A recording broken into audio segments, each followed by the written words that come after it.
صل على سيدنا محمد في الآخرين، صل على سيدنا محمد في الملأ الأعلى إلى يوم الدين. اللهم اجعل جمعنا هذا جمعا مرحوما، واجعل تفرقنا من بعده معصوما، ولا تجعل فينا ولا بيننا شقيا ولا محروما.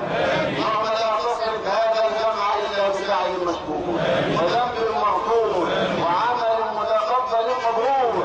اللهم إنا نعوذ بك من أن نقول زورا أو أن نغشى فجورا أو أن نكون بك من المغرورين. اللهم من أرادنا وديننا وشعبنا وأمتنا ورئيسنا بخير فوفقه إلى كل خير، ومن أرادنا وديننا وشعبنا وأمتنا ورئيسنا بسوء فأشغله في نفسه واجعله في حيرة من أمره، واجعل تدبيره تدميرا ورد